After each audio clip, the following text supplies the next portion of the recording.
And we have a choice, and it's aligning your money with what's most important. You understand who's important, what's important, and then using your money to align with that. That's where true happiness comes in.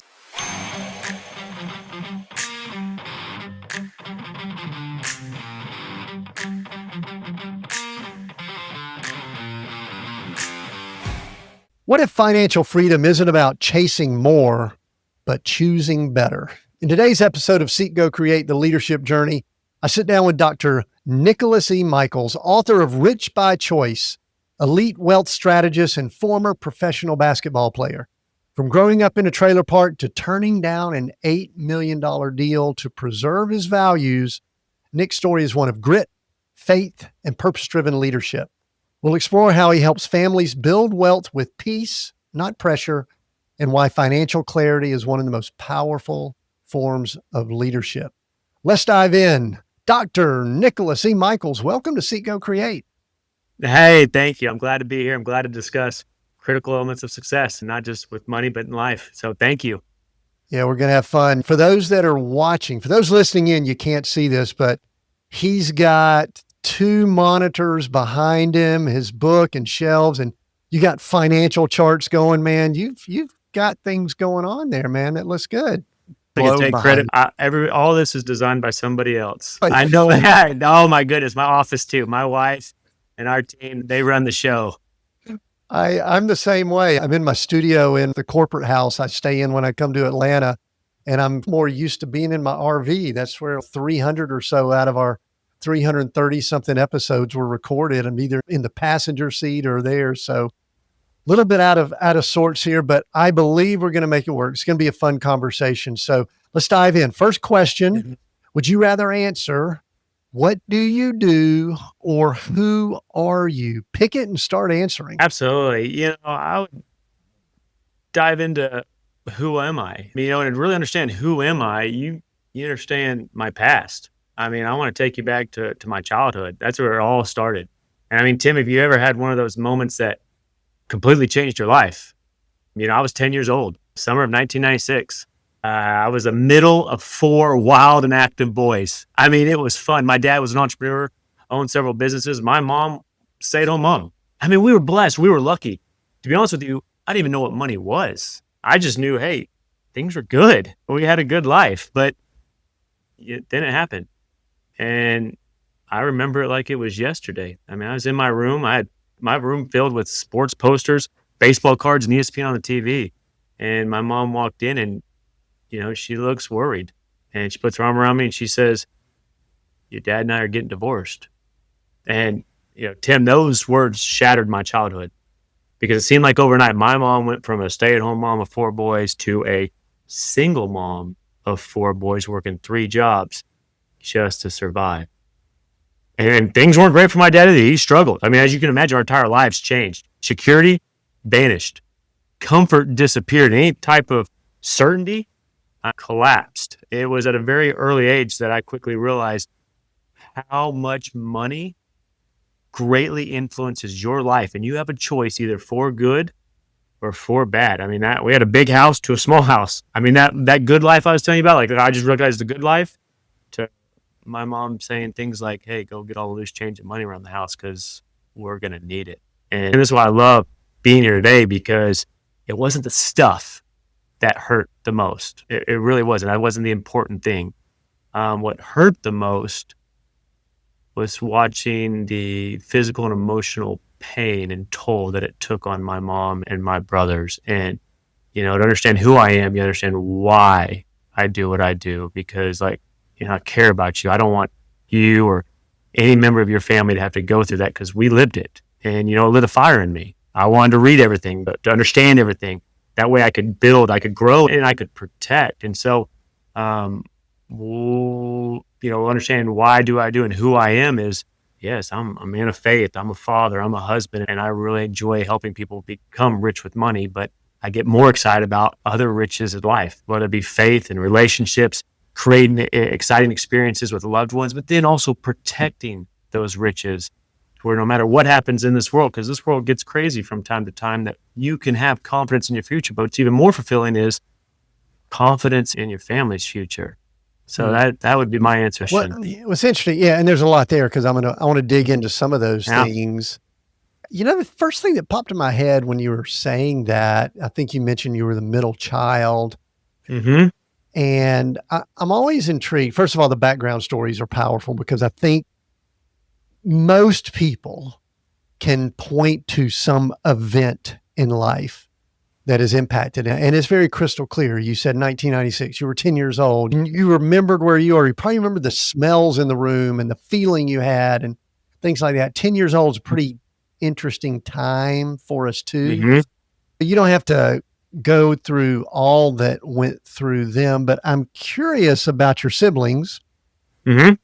and what you were probably concerned about yourself during that time. I'm not saying you were selfish, but you were Mhm. self-preserving. But tell me a little bit about how their lives have unfolded with what you can, because I'm curious Mhm. about how same situation, same Mhm. thing that went on, different people respond in different ways. Absolutely. I was the middle youngest. I was third in line. And to be honest, what I remember is just shock.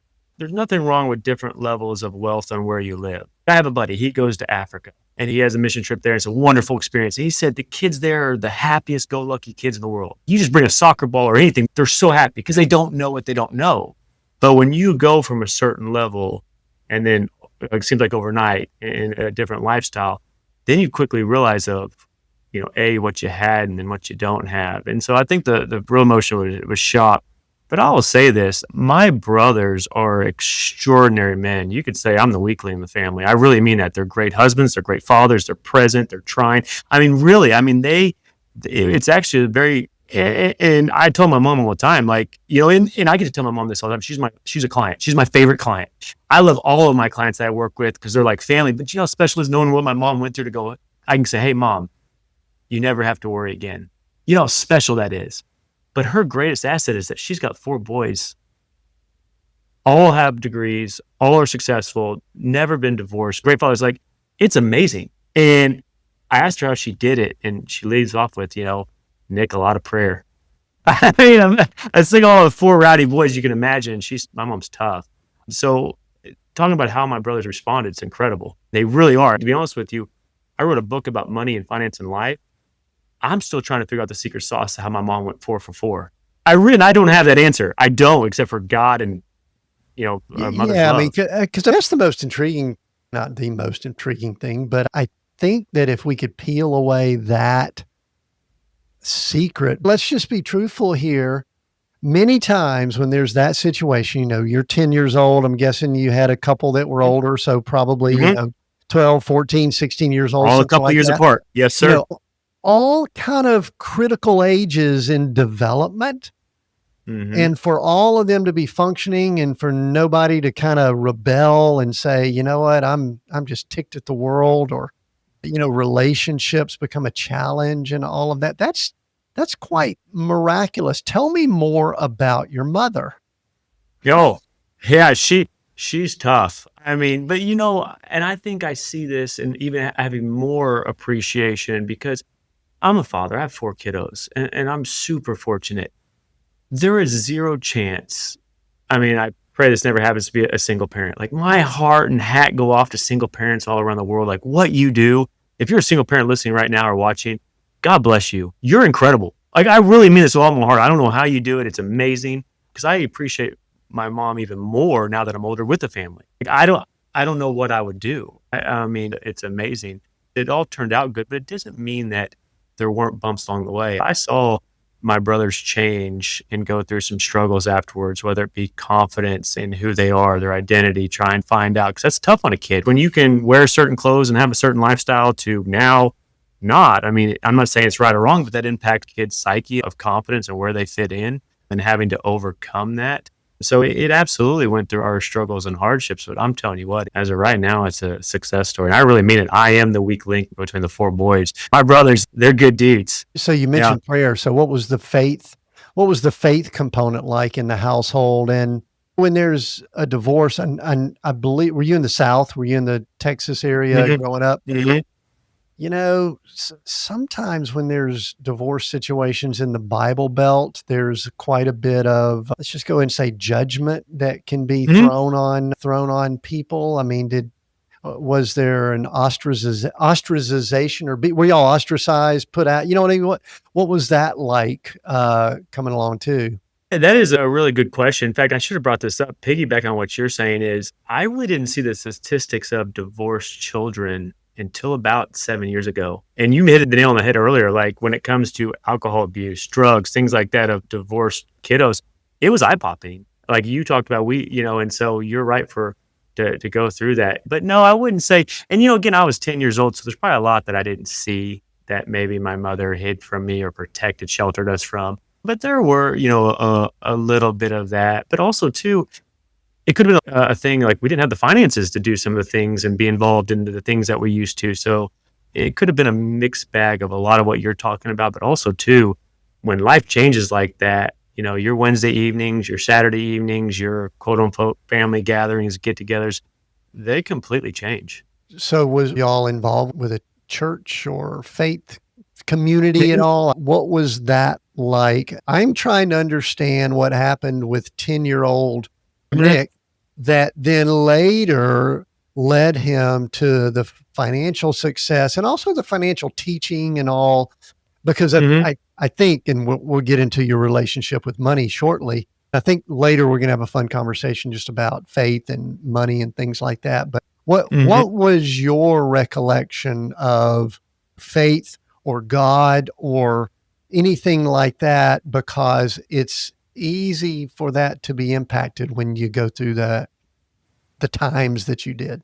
I would absolutely say that that's a huge factor in us boys turning out well because my mom did a wonderful job of keeping us active in the church. Constantly Wednesdays, Sundays, youth groups, mission trips. I remember going on a couple mission trips. That really kept things in perspective because even though we were going through a tough time, when you go different places around the world, we were still incredibly blessed. If you live in the United States of America today, I know that nothing's perfect, but we're lucky.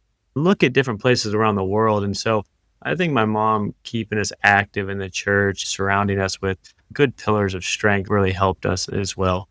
Yeah, that's good. And then all Now, that starts feeding into who you become and who you are. So I want to connect a little bit of a dot, but I'm still in that 1996 to mhm, 98 time frame because I read your book over the weekend, Rich by Choice. And so let's go back to that 10-year-old, and what were the seeds in 10-year-old Nick that was going to lead you later to write a book that had the word rich in it and that mhm, had financial principles, tips, and things like mhm. that? What can we find out from that 10-year-old that was the beginnings of that? Absolutely. If you look on from 10-year-old to as Nick evolved and grew, I'd say there's a couple of key elements. One was, sports, and we might get into more a little more that way, but I mean, that was my escape. I mean, basketball was my escape. When you're playing a sport that happens fast, you don't have time to think, you just react. And so anything that you're dealing with off the court was a wonderful way, but also it taught a dedication work ethic. But we also had to have jobs growing up when we were kids, which is wonderful. Like I'd be up working out in the morning, go to school all day, work out for basketball, and go to work at night. And I was doing that 5, 6 days a week. That really helps in you to, develop that work ethic. But also too, I'd say, God wink. And what I mean by that is God just seems to wink at us and throughout our lives. And if you look back at God winks when a blessing and God just things just happen, but it's God. When I was 16 years old, I talk about this in the book. I worked at a golf course, and it wasn't a fun job. I was shagging golf balls, cleaning golf carts, and taking out the trash. There's nothing fun about it. I wish I was in the pro shop giving golf tips, which I didn't. But Rex, the owner, is a wonderful guy. Rex is not a typical golf course owner. He's the guy who bought an open piece of property, like 80 acres, and he was out there with a tractor and people helping him design the golf course himself. Like that's that you don't. He's a blue collar kind of guy, and you don't see that a lot. But he taught me about money. He taught me about compound interest. He said, "Hey, let's play Who Wants to Be a Millionaire," and he showed me. Literally, I wasn't making. I think I was making $6 an hour. I really don't remember the exact, but it wasn't much. But he showed me by taking a certain portion away, I could have a lot of money by the time I'm 30. And it was the first time that a light bulb went on, and I go, "Oh my goodness! You're telling me I can do this? I don't have to be a Bill Gates Jr. or coming from a wealthy family that I can build this on my own." And it was the first time in my life that a light bulb went off and go, oh my goodness, I still have the power within me that my future could be brighter than my past. And that was a God wink of, hey, as things develop, I didn't even know I wanted to go in the financial industry. Honest truth, another God wink. I had an internship, did it for several years, and just so happened that a family friend was a financial advisor. And I just got an internship, just check mark the box. Hey, a path of least resistance. My undergrad was actually, first part was psychology. Um, and then it just came back that I loved it. Math was my easy suit. I loved helping people. I saw the ripple effect, kind of like when you go and you mow your grass, you can see the fruits of your labor. Well, same thing in the financial industry. When you start seeing the impact you have, and I just think all of it with my life and journey came full circle of it was God winking at me. I love it. Like this is like college football to me. I love talking about it. So it's kind of a little bit about, what Well, yeah. started. Do you recall thinking about money much? I mean, I used to joke all the time about the Scarlett O'Hara moment from Gone with the Wind, where she becomes poor. And then before the next half of the movie, she says, as God is my witness, I'll never Mhm. be poor again, and did money, I'll throw some words out and you could say Sure. yay or nay. Did it consume you? Is it something you never thought about? Did you think about it from time to time? Did you say like that Scarlett O'Hara, I'm not going to be poor? What was your thought process about money as you were in your developmental years, Mhm. as you're playing sports, but also starting to go to school and other things like that? Absolutely. When you go through something like that experience like I did, it does. It stays in the back of your mind. And it wasn't just thinking about money, but it was also like what money can do for you, what a lifestyle that you're desiring or wanting. But I'll be honest, I mean, my life came full circle. It really did because when I was younger, I thought it was just money. It's like, hey, if I get money, then this peace and security will come back. This joy, all void of what I lost or the lifestyle I had or got to experience. I thought it was just money. But, Tim, I was wrong. I call it outwardly successful, but inwardly stressed. I mean, all the things I wanted to help people with, I talked about that ripple effect. When I was newly married, success on the outside was growing, money, assets, this or that. But my happiness level wasn't going with that, with rising as quickly as that. And so I was missing a key element. Mm. And we can dive into that, but there's a lot more there because it's not just money. When I was younger, yeah, wanting money, wanting a certain lifestyle would be in the back of my mind. Did you think that sports might be your ticket or your way out, or was that just because you were good and it something that just the doors kept opening up? What was, because I saw where you played pro ball over in Europe. Mhm. There was also Mhm. one comment that you weren't necessarily great at negotiating your contract or something like that, which then makes me wonder about it makes me ask another question about the money thing, but tell me more about that. Yeah, so basketball was my way out, to be honest with you, but it wasn't my way out as in to a life of money. It was my way out of because my mom, like I said, there wasn't money there to pay for college. And that's not my mom's fault. It's just we weren't in a position like all my brothers, they're incredible. They put themselves through school. I mean, it's amazing. And so that was the same as me. So to be honest with you, is either going to be the military or athletics. And both are, in my opinion, a great option because you can, that could happen or what it looks like kind of a long shot. And so, yes, when I was 21, just turned 22, get an opportunity. You remember Seinfeld when Kramer gets sued over coffee spilled on coffee and they make an offer of free coffee for life and he could have gotten so much money, but he jumped up and he goes, yes, I'll take it. And that was me. I was just like, an opportunity to play basketball and travel the world. Yes, I'll do it. I didn't, because, the whole, this is going to be my way of life. I never really thought that it was just another God wink, but I knew that academics could be my way out in the sense of, hey, you have basketball, you have some talent, you're getting a great blessing and opportunity that you get your college paid for. And I went to a great school, Dallas Baptist University. My undergrad's a private university, first class education. There was no way I could afford to go there if it wasn't for sports. And that place, it really changed my life. It's a wonderful place. And it taught me, of growing in my faith, not to compartmentalize Christ and what it means for that. And so that really helped with my spiritual growth. Was there a time, you said you grew up around church in a Yeah. church situation, but I've noticed that most of us We possibly piggyback on either our parents or someone else's faith for a while. Mhm. And then there's a time in life where it becomes our own. And, some people say, oh, that's their salvation experience. I'm not totally with that theology. I Okay. think sometimes it's when we finally hit our knees, finally submit, finally surrender, whatever. And Mhm. sometimes that's a situation or something like that. When I bring that up, is there a time that comes to your mind when you go, you know what? This is when I became a follower of Christ? Absolutely. I know it. First, there's 2 times. The first one is, yes, when I willingly accepted Christ, took that step, and then the second one being baptism, that first act of obedience. But the one time that I remember without a doubt, I think what you're kind of talking about was when I hit my knees. And this is silly, but this was a life-changing moment again, is that my first 2 years playing college basketball or junior college. I was a little undersized coming out of high school, and I was on Moody's 5-star, which is kind of a big recruiting thing for junior college players going on to four-year universities. The thing was, I wasn't getting recruited by the schools that I thought I wanted. The schools that I thought were premier Division I schools. And for me, in my world, which sounds silly now, but I was consumed by that. That was kind of my life. I gave everything to basketball, and this is my goals, and this is what I wanted to do. And it wasn't turning out. And I have a friend of mine. His name's Doug. He was my guidance counselor. He's my brother. I love him to death. One night, and I'm racking myself up, working up again, anxiety. And he goes, Nick, have you prayed about it? And the answer was no.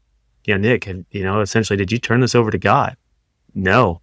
I mean, all these things. I remember I got on my knees that night and said, God, whatever you want. The very next day, I got a call from my college coach, was Blake Flickner at DBU. He calls me at like 8 o'clock in the morning. Who calls a college kid to recruit him at 8 o'clock in the morning? I'm going to be half asleep. He started talking. I fell asleep when he was on the phone. I'm not kidding. I feel so bad at that. I've never told him the story. But it was 8 o'clock in the morning. And he was telling me, I woke up, I think 10, 12 minutes later, he's still talking. I would have never taken that visit, but I felt terrible that I did that because I would never do that. And so I remember it. I was driving up on a hill because DBU sits on a hill. My brother and I were driving up for the visit because I wasn't going to take it. I was just doing it out of courtesy. And I felt this overwhelming peace that, oh my goodness, that was unique. I didn't feel a whole lot. I'm not saying God opened the heavens and spoke to me, but it was this peace in my heart, like an answered prayer. And it didn't matter what coach did. It didn't matter what he showed me. I was going to DBU. And guess what? That was like my springboard. And I did that again. I said that same prayer before going overseas. I said, God, if you want this to happen, I'll be a feather in the wind. I pulled my car on the side of the road. Same thing. And I felt that peace. And so what you're asking is that moment we go to our knees. And the thing is, I wish I could tell you that I'm this perfect Christian and every time I deal with a difficult situation, I turn it over to God. And the answer is no, because I'm still hard-headed, that I still have to be reminded sometimes, hey, did you turn this over to God? Have you done this? And so it's all still growing, but that it was a very pivotal point in my faith where it was a realization, hey, you don't have to do this on your own. Let's take a quick pause. I want to ask you something. When was the last time you really questioned what success means? In my novel, Coach, A Story of Success Redefined, you'll meet Cooper Travis, a man who had it all but still felt empty. His story mirrors what so many leaders quietly face: the pressure to chase more while silently wondering, is this it? This isn't just a story, it's a wake up call. It's about transformation, faith, and learning how to break free from the addiction to achievement. If you're ready to redefine success on your terms, then Coach is the book for you. Visit timwinders.com/books or grab your copy wherever books are sold. Let the story do its work. All right, let's get back to the conversation. I think a lot of us, you're skilled, you're talented, you're good. You said you were a Moody's 5-star, so you probably thought, okay, I've been blessed, I've got this talent and all. Plus, I've been working hard, shooting hoops outside, everything like that. There's also a word, I think you brought it up in your book, related to finance. We'll talk about it in a little while. This aspect of control. You Mm-hmm. believe you have control, which I think is a myth. I do think there's a choice that we have in your book, Rich by Choice, but I Mm-hmm. also think that there's a certain degree of surrender that we can guide it and lead it so much, but yet, just like you said, oh boy, here it's come to prayer. It's gotten Mm-hmm. so bad. I've got to pray. And you mentioned being the perfect Christian. I don't even know those words go together. But what it comes down to is what we will often do is people that are wired like you are, like I am, like a lot of our listeners, they're leaders, they're successful, quote unquote, in the world system. But we kind of get in this mode where we believe we're all that and we kind of forget who we serve and what we're all about. And I think that's our ebb and flow throughout life. So, one of the things I want to jump a little bit here Sure. because I read between the lines in your book. This is something that's always fascinating to me with guys like yourself and others that are successful.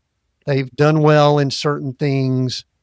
But to me, the most successful thing that we do is choose our spouse, or the Lord chooses our spouse for us. And I've seen her. I mean, in y'all's pictures, I see a picture. I think it's Chelsea, or Chelsea is Mhm. her name. And I'm like going, just like a lot of us, you married way up the food chain, which is pretty obvious on that. But tell me how that came about, because what I really found is that many times you're talking about a God wink or miracle or whatever. Many of us, our real success, either we were ready for it or Mhm. God said, this guy needs this. Mhm. Tell me more Yeah. about Chelsea and how she came to be and helped you really get to the levels you've gotten into in life. Oh, absolutely. I mean, it is. I tell my kids to this day, who you decide to marry is the second most important decision you'll ever make in your life. And I truly believe that. Now, I'm still young. I don't got the whole world figured out, and I might be wrong, but oh my goodness, you to pick up the cross and follow Christ, number one, without a doubt, and what that pursues next. But then say it's who you marry. Oh my goodness, yes, it is. And I'm lucky. I got so lucky, and I tried to mess it up so many times before. I mean, I spoke, my brother's a pastor. I spoke at his disciple now one time. And I said, if God himself came down when I was 17, 18 years old and told me to write out everything I wanted of a wife, describe her, it wouldn't even been close to what Chelsea is. And I say, and I really mean that today. I mean, it really is. She's amazing. I mean, she is so much better in me in so many different ways. And she's the glue that holds it all together. She's incredible. And she does it with such grace and beauty. I mean, when we first got married, I was making so many being young and dumb. I mean, I remember it like I was handling all the finances. I was just silly. And it wasn't a man, woman, power. No, it's just I was a financial advisor. I thought that's how I served my family. Like I should do this, right? Like I thought it was. And, again, we were on our way home from a little weekend getaway. We went to Lubbock, Texas to watch Texas Tech, where she went to school. It was a fun place, play golf with buddies, go to some football games, hang out with friends. But on the way home, we got into another money disagreement. And it wasn't a fight, but it was the same agreement over. We just weren't on the same page. It's like spinning your wheels in the mud. And we all know what that is. I mean, money and finance is the number one cause of marital spats. And I pulled the car over and just to breathe because it was like we were having the same conversations and we weren't going anywhere. And I remember she said something to me and she goes, I just want to know that we're in this together. And in my mind, I was kind of like, what are you talking about? Like, man, yeah, we're in this together. This is why I get up every morning. This is why we do what we do. And so I reached out. I had these mentors and they gave me some books to read and some exercises. And it talks about that leaving, cleaving, becoming one flesh when you get married and how important that is. And, Tim, I thought I was doing it. I was trying to do it. I knew the concept, but I wasn't living it just because I didn't know what I didn't know.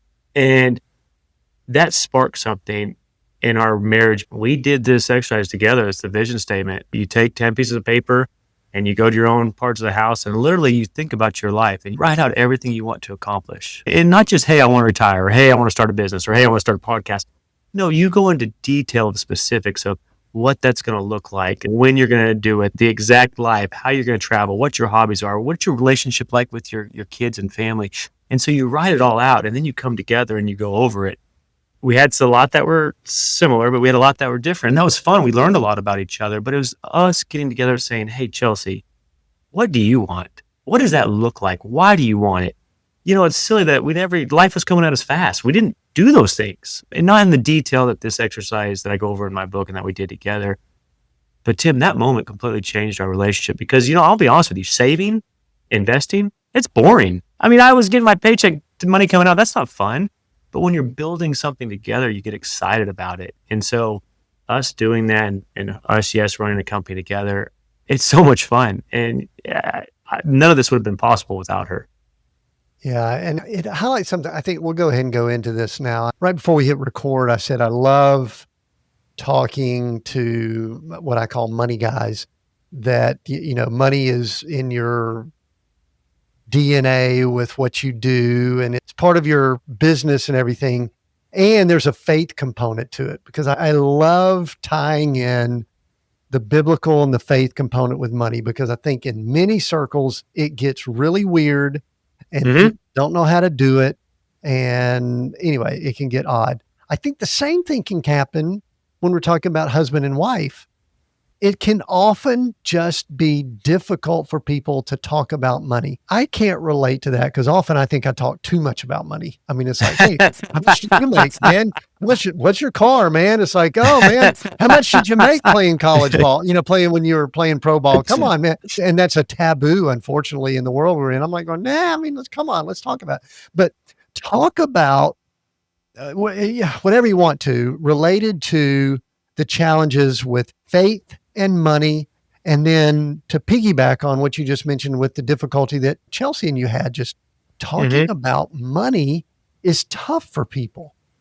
It is. And I learned this not only with my experience working with families, but also my own personal experience. I mean, as a husband, I wanted to be, my job. I don't want to say my job, but I felt the need to be, hey, I want to give Chelsea everything. I want to provide for her. I want to get her this and that and do these things and be the Superman in her life. Like that's what I wanted. And if I couldn't do that, it's very typical. And I've seen this a lot with other spouses that they feel inadequate. So when Chelsea would be talking about, hey, these are things that she wants to accomplish, and we couldn't quite get there yet, I would get a little anxiety or stressed or, hey, I can't do that now. And you just have to understand and get to know each other on the psychology side of, hey, what does money look like to them? And that's why the vision statement is so important of, hey, what do you want? What does things look like in detail? So it is. I mean, I can't tell you how important communication is. I learned this, and you didn't ask me this, but I'll tell you, anytime something big happens in our life, whether we have another child, we start a business, we move locations, anything that big, we're creatures of habit. When the ground shakes beneath us, things kind of get sketchy or wobbly. Chelsea and I are real quick to get into some sort of marriage devotional counseling, marriage groups. And we do that not even if we're having problems, because what it does is it keeps the line of communication open, because life gets busy. Before you know it, like after here, I'm coaching my son in baseball. We're running a business. We're on the go a lot. We're in that season of life, which is a fun season, but it makes us stay grounded of, hey, let's check in. How things going? How you feeling? Chelsea's one, she'll tell you what's on her heart. I remember our first time we were doing devotion together, I said, hey, what perceived notions did you have before we got married? Where am I succeeding and where am I failing? I tell you what, when I asked her, she answered. And I learned very quickly that I better be prepared if I'm going to ask those questions, but it's important. So the first thing you talk about money and taboo is, especially with your spouse, constantly check in. And what I love about books that we do together, it's dummy proof for me. I can literally read the chapter and I can go line by line of those intentional questions, those open-ended questions that make it easy on me. And then especially it starts it, then the conversation just goes. But oh my goodness, do that. It's been such a blessing for our relationship and continue to grow together. So that's a lot of fun. And then money and faith. I mean, yeah, do you want me to go into that store? I'll open that up and we can talk about that, because there's a lot there. Yeah. Before you do that, I want to ask Yeah. something that I've had my wife, because I consider myself a coach. I always wanted to be a Mhm. coach. Growing up, thought I was going to be a coach, like for athletics and in the education field. Both my parents were educators, until one day I found out how much money they made. And I went, I'm not going to do that. I didn't know we were poor growing up. I thought we had more money. But everything I've done has kind of gone back to coaching. And I've had my wife tell me this, and I think this sort of relates to money too. So I'm going to ask you Mhm. the transparent type question. I've Sure. had my wife tell me at times that I can be better at interacting, coaching, nurturing others than inside my household. And so you deal with money, you help people work through money. And I'm Yep. sure that she sees you do that with other people. Do you at times do that better outside your household than you do inside? Yeah, that is a really good question, and I would say absolutely yes, there's times of that just because of what I do, just like you, I'm a coach essentially as well, just like you, and so you kinda get to that point, so that's why I love the books, like John Gottman's got a couple of them, and I love that because it's an outline too where I can't just step in and go, "Okay, hey, this is what we need to do. This is tell me your thoughts, tell me why, let's connect on a deeper level," to where and that's so important where I'm not ashamed to tell you some of those marriage devotionals, I go strictly by the book and I'll follow it one, two, three, four, and then afterwards it'll lead other. But I do just because to avoid what you're talking about. And yeah, I wish I could tell you that I was this genius husband that could do it all on my own, but oh my, no, it's so much help. And then also, we're very lucky to have people in our lives to where we can reach out and go, hey, I'm dealing with this, I'm dealing with that. That's really important to us. And we've been very blessed in the sense that we have a peer group of individuals and mentors that we're surrounded by. Mm.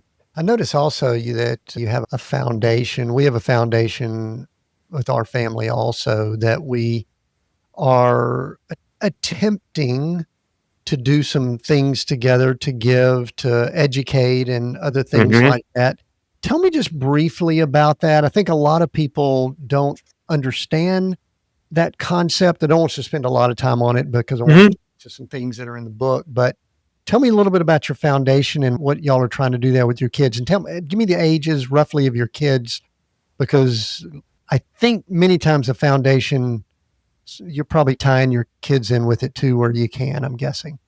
Absolutely. I mean, we have four kiddos, two boys, two girls. Starts at 19. Our oldest son is Dagan. We have a 9-year-old little girl, Kinsley, a 5-year-old little boy named Brooks, and then we have a almost 2-year-old named Everly. And so we have a gap there. But I tell you what, it's fun Wow. because yeah, the older ones are fun because they're in that season of life where they're active. You know, you can go to like our oldest, you can go to college football games, you can play golf, do those fun things, and the younger ones mom and dad are still cool to them, where they want to give you hugs and kisses and cuddle with you. So it's wonderful. And so the foundation is really us giving back on people. Like I talked about Rex, us giving back on people that have influenced us and things that have influenced us. So we talked about Rex, teaching us finances and they're teaching me finance and how it empowered my life. So we'll go to high schools and we buy them a bunch of Chick-fil-A and gift cards and we make it a fun environment and we teach them about money. We teach them about life because my goal is if they can just start, because everything in your life is compounding. It's not just money.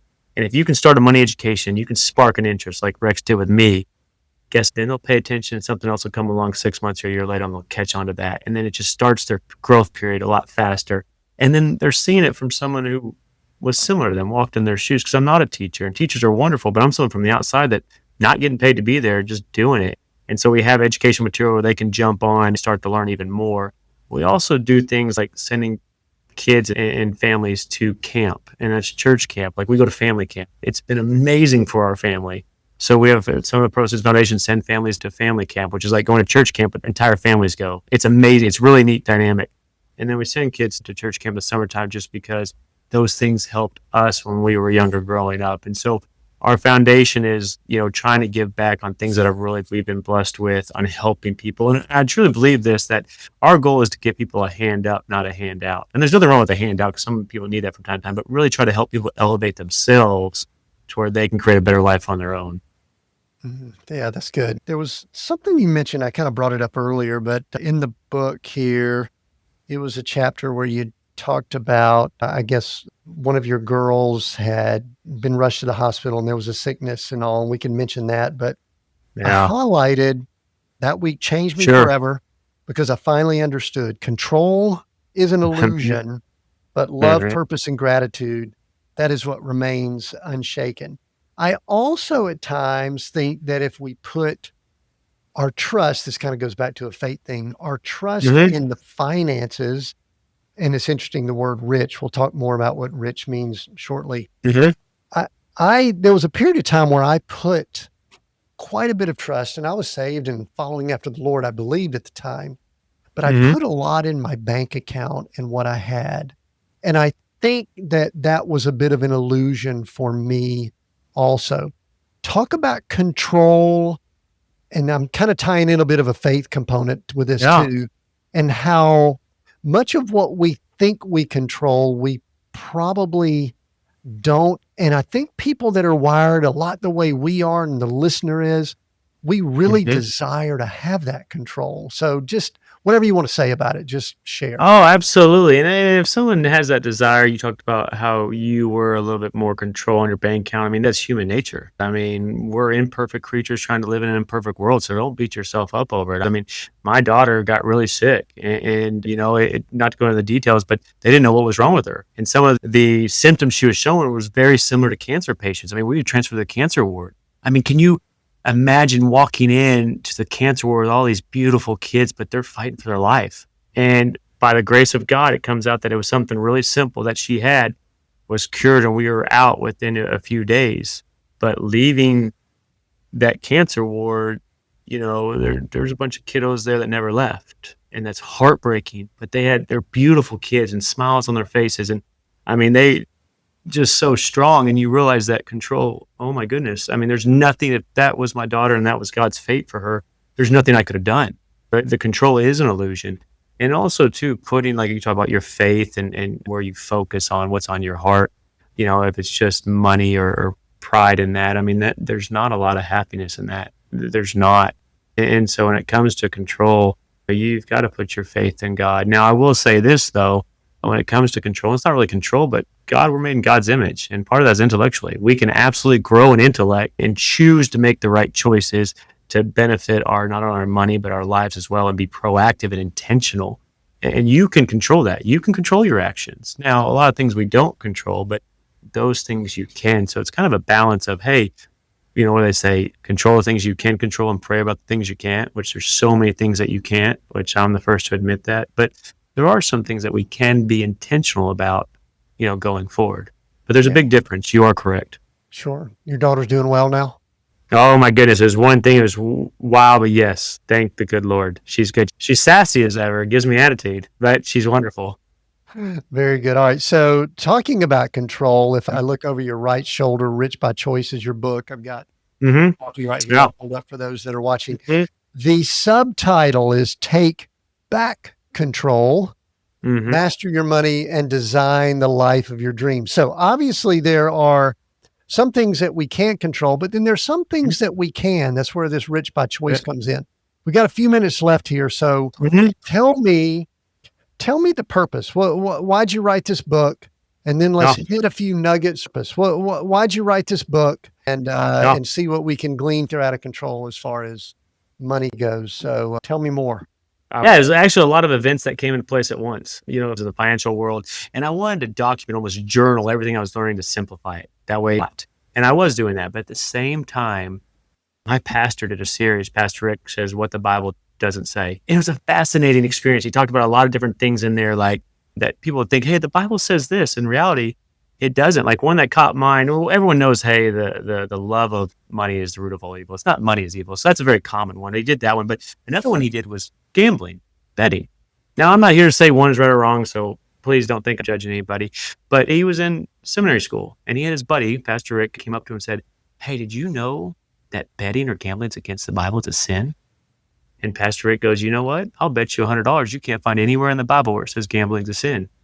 And, I think it was a week later, he comes up, paid him $100. He lost the bet. And the thing was, I thought for the longest time, how could it not be? It's got to be a sin. But it wasn't. So he did a couple of these sermons, this series, and it got me thinking, like, well, what don't I know? Like, I'm thinking all these things, and I'm a believer. I love God. I love Jesus. I want to do that. So I started the same process. Every morning I'd read, 3 chapters of the Bible. And if you do that, it's a little over a year-long process. You read the Bible from cover to cover. Never done that before. I should have, but I didn't. But I was doing that along with reading all this, finance material, and all of a sudden they came together. It says the exact same thing. Now, if you're listening right now and you don't believe in God, or you don't believe in the Bible, hey, I still love you. I still want to help you. I care about you. I'm telling you this, the Bible is the greatest success book ever written. I mean, everything from Warren Buffett to Dave Ramsey, I mean, you can find it in the Bible. And so coming back to the thing of rich by choice is we have a choice, and to be rich, yes, with money, but the goal is not just rich in money, it's rich in all areas of your life. Be a millionaire in life and create millions of experience with the kids you love. A billion, hugs and kisses from those precious grandbabies.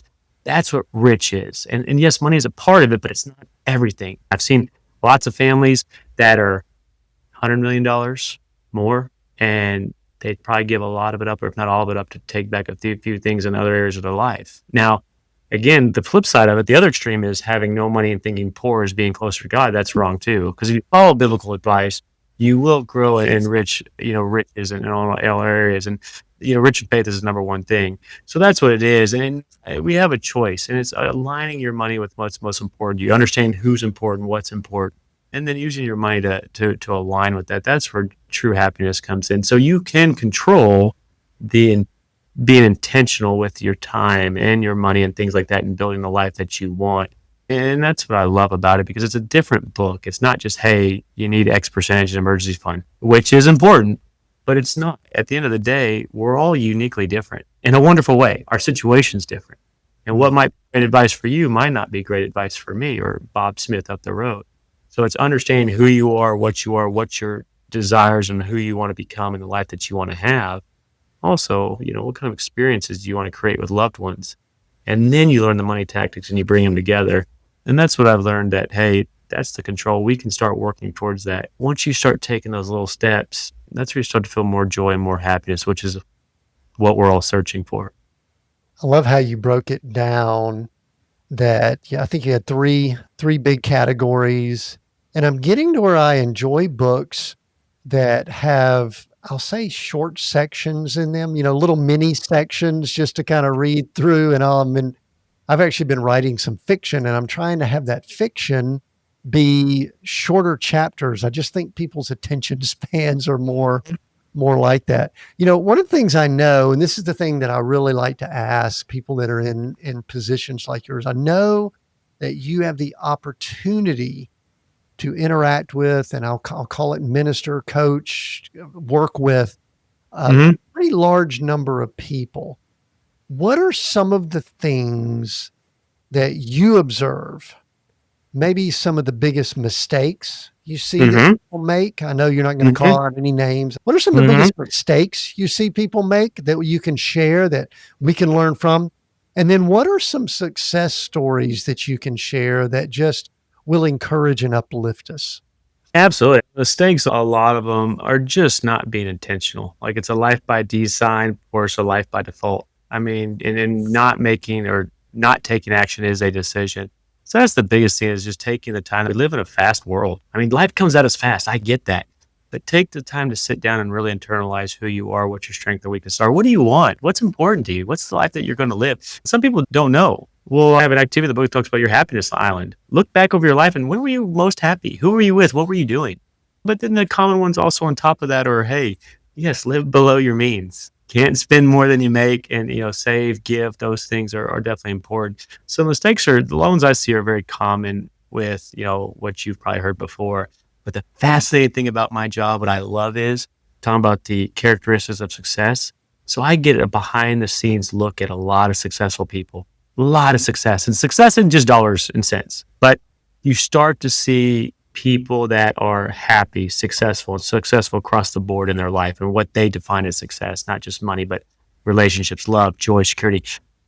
There's common themes in I call the virtues of success. It is, whether it be integrity, grit, perseverance, hard work, faith, and determination. So that's what I really enjoyed the first part of my career, is I got to sit down with these families and find out what works, and then what leads to a life. Because a lot of families that we work with, they're in the later stages of their life. They've already built wealth, and they're trying to protect it, preserve it, and pass it on. One of the greatest joys, we have fourth generation clients. You know what that means? That's incredible. I mean, that's what we all want, right? We want to not only pass on our money, but our virtues of success, our faith, to our kids, where they can use it as a ripple effect to benefit, grow their life in a wonderful way.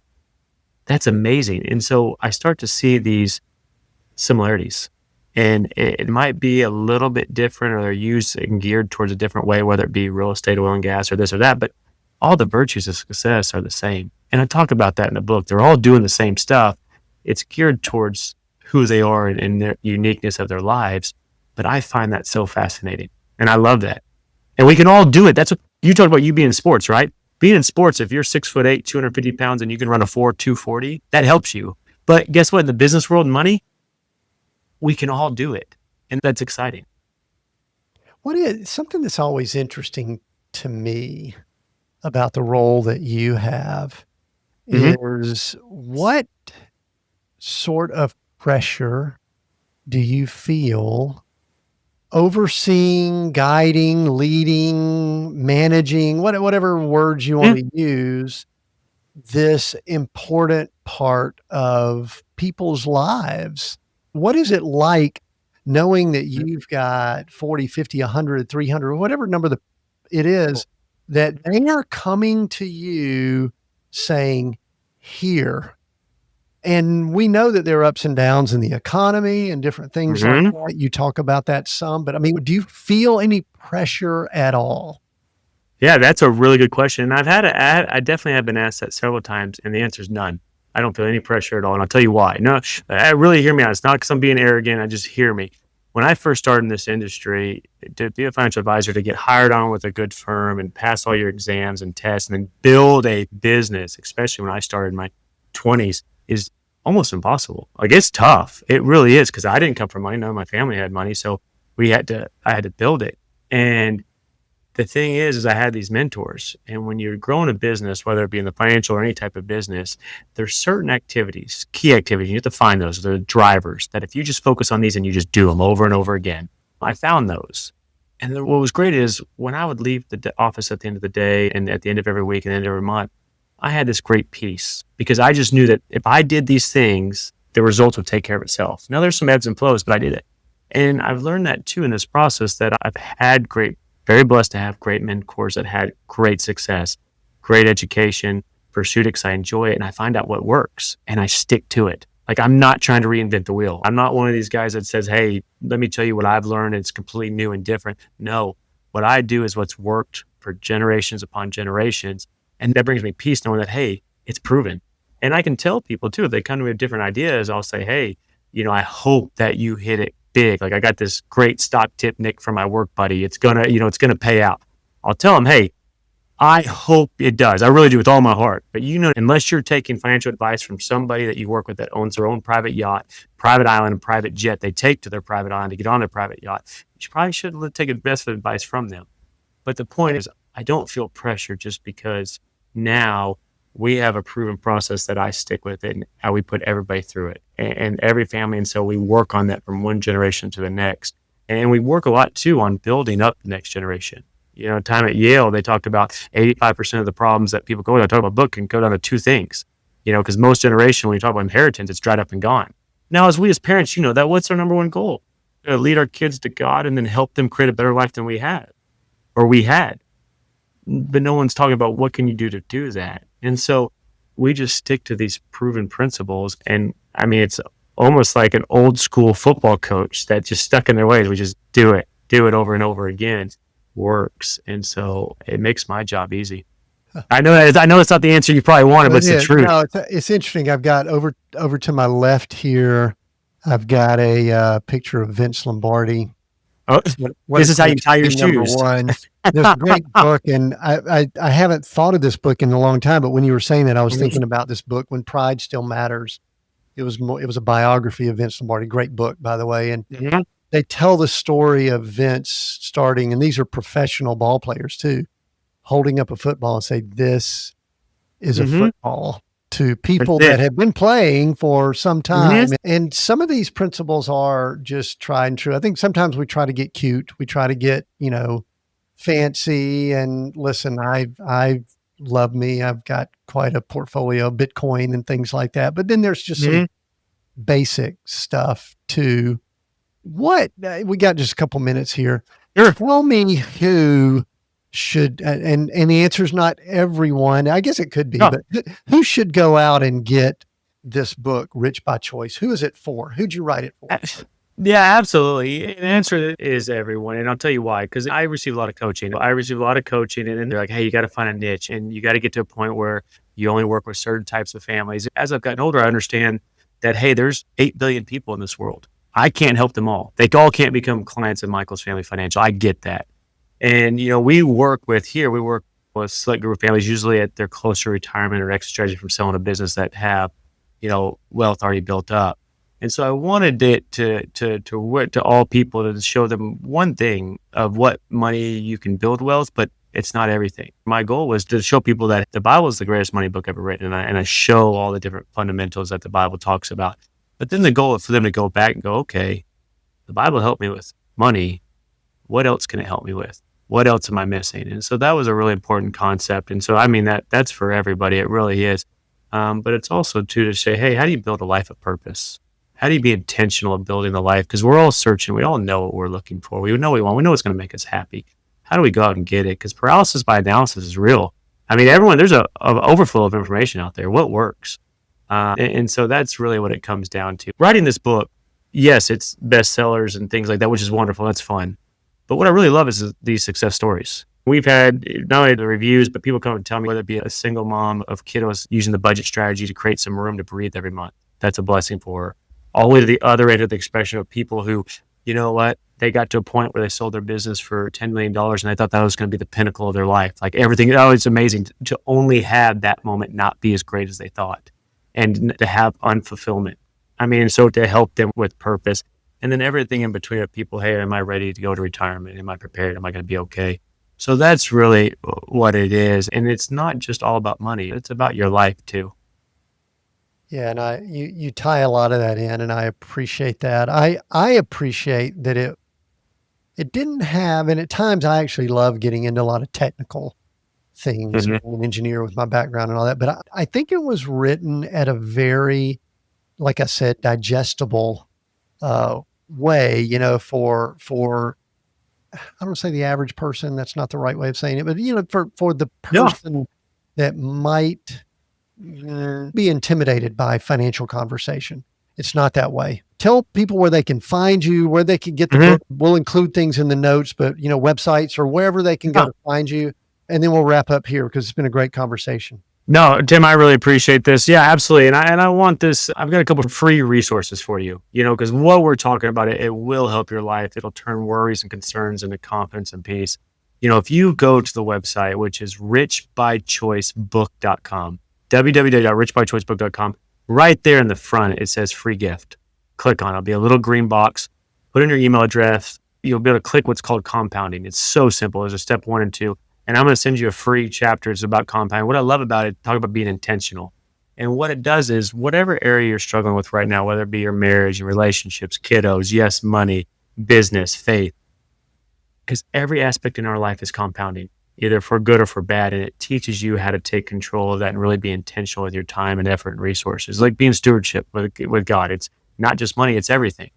And so take this chapter is really important to me, and it really helped me see things in a different way. And so that's where all of our stuff is, that richbychoicebook.com.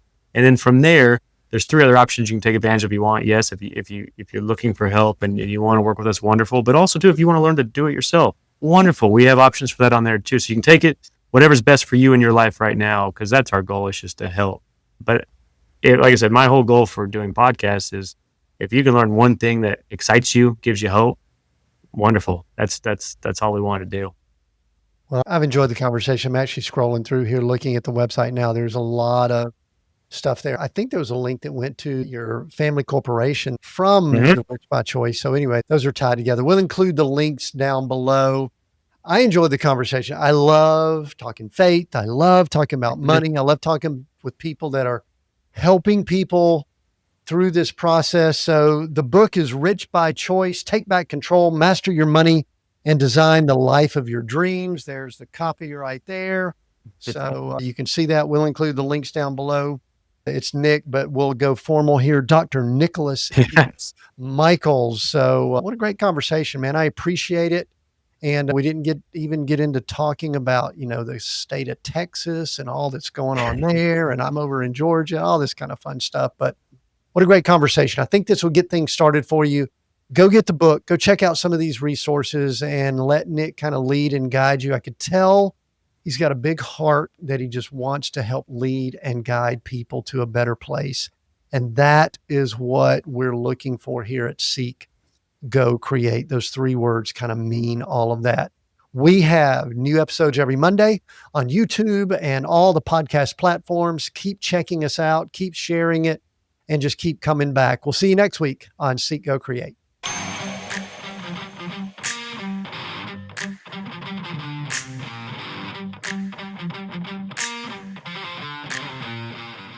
Hey, before you go, I want to leave you with a challenge. If you're enjoying the conversations here on Seek, Go, Create, I think you'll love the deeper journey my novel Coach, A Story of Success Redefined, takes you on. It's a story that's moved many of my readers to rethink what success actually means and how to live a life aligned with faith, purpose, and peace. Pick up your copy today wherever you buy books or at timwinders.com and begin the journey for yourself. Thanks again for listening.